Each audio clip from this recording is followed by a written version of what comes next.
Friends, hello, welcome back. So we have some NHL 21 gameplay questions and answers here. NHL's lead producer Ben Ross was kind enough to go onto Reddit and answer questions from fans regarding the gameplay, some changes for NHL 21. So if you want to check that out, we'll put the link in the description there. You can read through it there, or you can listen to the video today, and we're going to go over a lot of the questions that he did answer over there. Some stuff regarding like a call for support feature we've seen somebody asking about. It's something I didn't really think about personally myself. There would be a nice feature, right, where you kind of have the ability to call for one of your AI defenders to go and attack the puck carrier by, the press of a button, and do something like that in FIFA, right? He kind of brought up the idea of, breakouts or preventing the guys from ragging and such. Unfortunately, it's still something that's not in the game, but he did say that we're seeing much better positionally programmed computers that can help with the breakouts and help with the ragging to an extent there. The issue being, and I understand it now that they're, the way it brings up, the issue being is if you put too much, work into the AI like that, again, you got to fine tune that balance, because it was not too long ago where it was all about the skill zone, very hardcore skill zoning. If you program the AIs to be too good in certain areas around the puck carry and everything like that, right? So you have to find the balance there, and the balance of just letting the AI be too passive and conservative, let you do whatever you want. So I understand that there. The AI offsides, has it been improved? Answer, yes. Great news. Something EA put work into this year. It was a goal for the AI to join the rush without, lagging when you're coming in there. Not literally lagging, but, kind of going slower. If you're joining, you're crossing the line, you have nobody to pass to because he's taking too long to cross. The goal was to get him to come in aggressively with you to give some support. Obviously, that aggressiveness caused the AI to go off a lot. They tried to fine tune that a little bit this year so the AI doesn't go off near as much. How about improved player switching? Something that personally drives me up the wall a bit, but it appears nothing major is being changed here. But Ben did say he'd like to get a slider to adjust the aggressiveness of the player switching in the future. How often you switch the puck carrier or switch the player closest to the puck carrier as opposed to how often you switch to a player, farther away from the puck carrier. I thought that was a kind of neat idea he had there. I haven't really heard of that being pitched out there, but obviously it don't work for EA. It makes sense. But I like the idea there. If that's something that came in the future, something to try to test out there, because the player switching, even manually doing it, seems to not lock onto the right guy for me so often. Oh, it drives me up the wall. It drives me up the wall. The guy will be coming down. You have a two guys back or a 1-on-2. You just want to click on the right guy. And all you do is click on that wrong guy once. You move him out of position because you anticipated to click the other guy, and that's it. That's a goal just because of player switching, right? So that's tough. Hopefully they can get something for that in the future. But will there be better puck support by the AI when boarding play? Answer, yes. Board play was something improved this year. I think he was hinting at, you tie the player up on the boards and your computer wouldn't come and get him. And he's like, you do that, you're getting benched by the coach in the NHL. But he's supposed to come and show some more support there. So that's good to see there. Question of the day right here, fellas. Question of the... When did we become such a repeat the same thing twice? That's become a common thing lately. I got nothing, but here we go. Has the team addressed the overly high success rate with forced passes and the defender not picking up passes despite being in good position? And has the defender turning speed been addressed? And then questions 2 is, are there any plans to add more strategies to the game? So answering question 1, the forced pass stuff was something that was looked at by the team from the technical test, but the plan was for it to stay the same as NHL 20, but it appears to still be looking into, for whatever reason, why it wasn't as much. I personally, aside from the answer, I feel like it's got something to do with the fact that when you play, a lot of people play HUT. If you go from HUT to ESHL, you're going to realize it's not even close to the same game defensively. It is light years different. And a lot of it's got to do because, you're playing with higher overalls and you're playing with like a 75, 70, 80 overall in ESHL. So the interceptions don't happen even in perfect position, which is a case I've always felt. I don't care what your overall is. It's hockey. If you're in perfect position, your stick's down. It shouldn't go through your stick. I guess shouldn't say don't care, period. But I should say even if you're an 80 overall with 75, 80 awareness, you don't belong on the ice if you can't put the stick down and stop a puck when you're looking directly at it, I guess. But nonetheless, I think that's the difference you see there, because then you could play, or HUT, you don't even have to be in that great a position. You can still pick it up because the awareness is at 90, 95, 99, and your speed's a lot higher too, so you keep up with the players.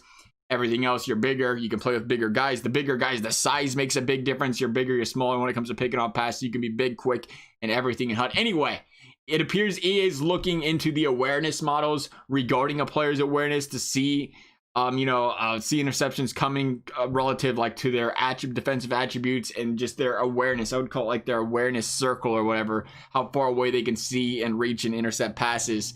So I like seeing that based on defensive awareness attributes. That's going to matter as well there. We'll see how much the defensive attributes matter. I remember last year, I bumped my guy up to like a 92 overall in defensive awareness because I was 5'8" or 5'9", he still couldn't pick passes off even when it was directly going right through him. So we'll see. Hopefully that's something to fine tune. I'd like to see that. I love seeing all the stuff they add to the game. I know all the people that play forward love seeing it as well, and they can be more offensive and everything, but you really gotta get the balance. You gotta let all the forwards do everything. You gotta let the defenders go out there and at least when they're playing good defense, make the play. Give these guys a little bit of a break. And speaking of the defenders, something else that's gonna make defense even harder to play this year is the slow turning by defenders, as he questioned there. It was by design, and I love it. I love that he said it. Ben Ross mentioned, he's like, it adds a little bit of a skill gap on the defensive side to where getting flat-footed actually hurts you when you turn and try to keep up with the guy that's burning, which is, right? That's the right way to look at it. Because in realistic hockey, if McDavid's blazing down the ice and you're flat-footed skating, half the speed he is, and he starts to get the edge on you and you have to turn around, you're not keeping up with him. You're not keeping up because it takes so much longer to turn, right? When you're skating backwards, you have to turn around and accelerate. You're going to take longer to, go down the ice towards your net than it's going to take the guy that's just blazing down the ice full speed at the time. So I like that. I like that right there. And I think that's something that's going to be big in this game because I know a lot of people are going to be upset about a later question in this as far as offensive creativity is concerned. But when you make it harder to play defense from a perspective like this, where if you do make, you make a good deke or you make a good cut or a good turn and that AI or the defender makes a bad play and he's not in proper position, he's going to get burned more easily now. So I think that's going to open a lot of things up. We'll see. That's just my personal opinion on that. But I do feel like it's something that'll open up the ice a lot more for the offensive players when they make good moves. I felt like the ice, personally, again, I said this in a technical test, I felt like there was more room on the ice, which, those, would prevent the trap as much as well and make it a little bit easier for people to get zone entry and do other things other than skating in backwards. Could have just been me.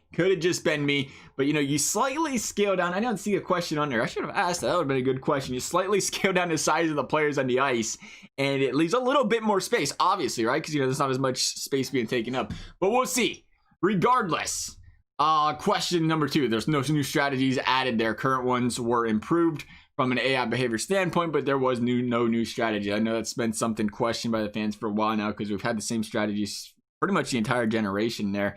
But I mean, if you improve the strategies, I do like the strategy options if you just, improve them and make them do more of what they're supposed to do there. I kind of understand that there's only so many strategies you can choose from. How about this? Any changes to the penalties, tripping, interference, etc.? Answer. Etc. Is that sounds like a medication or something. Etc.